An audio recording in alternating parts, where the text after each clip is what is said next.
he chuckled. "Then what's the point?" "The point is, I want you to lose," he snarled. The guy's emotions changed on a dime. I never knew when he was going to laugh or get all angry and try to beat me into jelly. "You've gotten strong, Pendragon," he said through clenched teeth. "Not just in your resolve, but physically. You've become a force that I've grown weary of dealing with." "And you know you can't beat me," I said, getting cocky. "We found that out in the cavern of Zada, didn't we?" "Perhaps," he said. "But I believe your intensity in battling me was fueled by the emotion you felt over the death of your friend, Lore. I'm not so sure you could beat me again." "Want to find out?" I asked. If this was turning into a macho contest, I didn't want to lose. Saint Dane stared right into my eyes. I didn't blink. For a moment, I thought I saw the image of this Mr. Cato dude waver, as if Saint Dane was losing his grip on the illusion and turning back into his normal self. Was he going to attack me again? I did a quick mental inventory of the room from memory, thinking about what I could grab as a weapon. "That may happen someday," Saint Dane said, backing off. "But not here. Not now." The moment passed. "I'm offering you a challenge, Pendragon. If you should triumph, which I don't believe you will, then you'll be stronger and more confident than ever. Perhaps as a champion you might even be able to do some good for this miserable territory. Who knows? You have the charisma to do that." "But if I lose, I might die," I said. "Sorry, the upside isn't worth it." "Ah, but that's where my offer comes in," Saint Dane said. "What is it that you want most, Pendragon? Other than defeating me, of course. What is the one thing you want that would make the risk worthwhile?" "Something you can't give me," I said. "Which is?" I debated about telling him the truth. Why should I expose my deepest feelings to my enemy? It might only give him more ammunition to use against me. Before I had the chance to say another word, he said, "I'll tell you. You want to see your family again." That's exactly what I wanted. I suppose I shouldn't have been so surprised that he knew. He was evil, not a dope. "Can you do that?" I asked, my voice cracking. "No," he said. "But I can offer you the next best thing." I couldn't imagine what the next best thing could be, but I wasn't going anywhere until he told me. "If you compete," he said, "I will reveal to you the true nature of the travelers." It felt like the room had suddenly closed in around me. I couldn't breathe. My ears rang and my head got light. Did I hear right? Was Saint Dane offering up the Holy Grail? The demon slowly walked toward me. "Certainly you must be wondering why all of this has been happening to you," he said. "I have the answers you're looking for, Pendragon. How far are you willing to go to get them?" I must have worn the total shock on my face because Saint Dane laughed. "Tempting, isn't it?" he said with a chuckle. "Make no mistake. I want you to lose. I want you humiliated. I want you to give up your futile quest and leave me be. I'm admitting that to you. I'm also admitting that I want it so badly, I'm willing to do what Press would have done, but never got the chance." "Because you killed him," I said. "Yes, I killed him," Saint Dane said. "But he promised you'd be together again, didn't he? Wouldn't you like to know how that is possible?" I nearly fell over. Seriously? Saint Dane's words made me dizzy. The idea that he would reveal who I really was and why I was chosen to be a traveler seemed impossible. Was it worth it?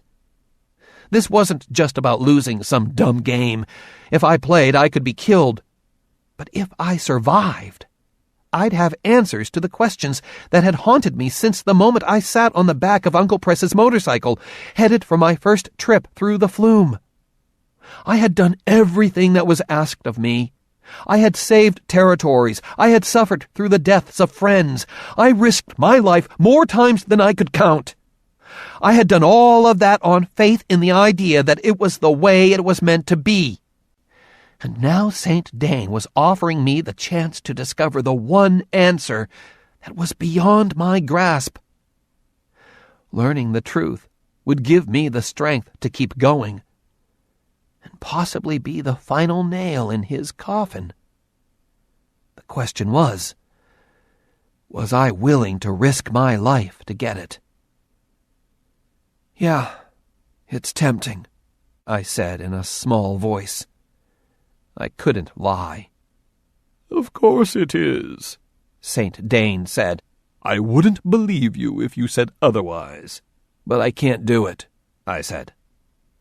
Saint Dane didn't react. He must have expected I'd say that.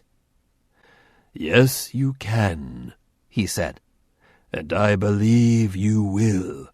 But not out of curiosity." "Then why?" I asked. Saint Dane took a step closer to me and hissed. "Because after all of your success against me, you are starting to believe you can't lose. Admit it, you're beginning to feel invincible, aren't you? Especially after Lore cheated death. That's why I'm making this offer, Pendragon. You can lose. You will lose. In fact, you've already lost." "How do you figure that?" I asked. "Because I've just put you in a no-win situation. If you accept my offer, you will be defeated and quite possibly killed. But if you decline, then you'll show me that your confidence isn't as strong as I suspected. It means you doubt yourself, and that's just as important to me as seeing you beaten at the Quillen Games.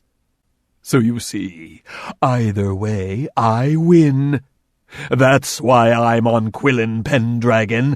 That's why I lured you here. Now, how are you going to handle this?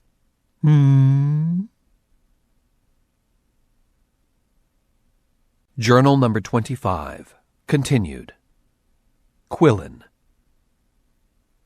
I didn't get the chance to answer Saint Dane's challenge because there was a knock on the door.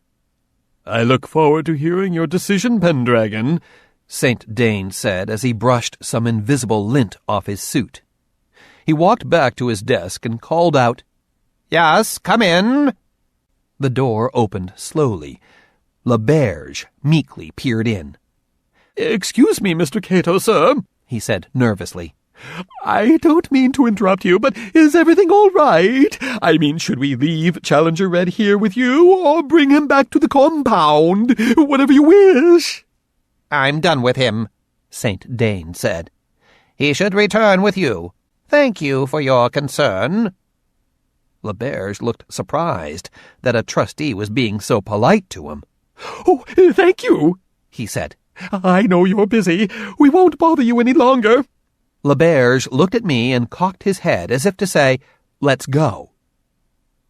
After what had just happened and all that I'd heard, I wasn't so sure my legs would hold me.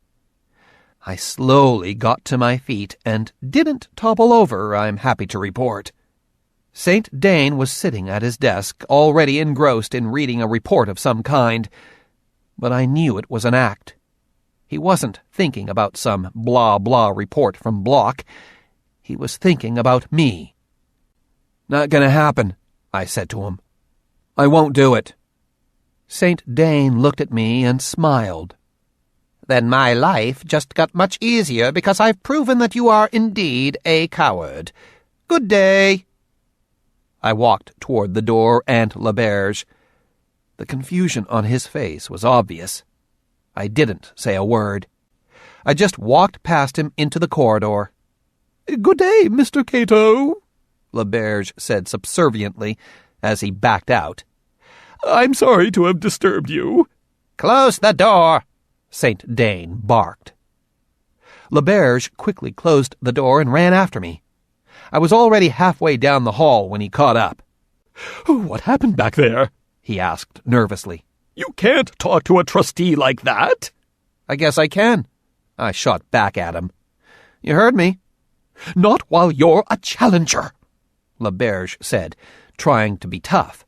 "I will not allow anyone who works for me to be so disrespectful of—" I grabbed Laberge by the collar of his goofy green suit and pinned him against the wall. "Ow!" he complained. "I don't work for you," I said, "and I'm not a challenger. Get yourself another victim." "You're saying that as if you think you have a choice." He sniveled. "That as if you think you have a choice." He sniveled.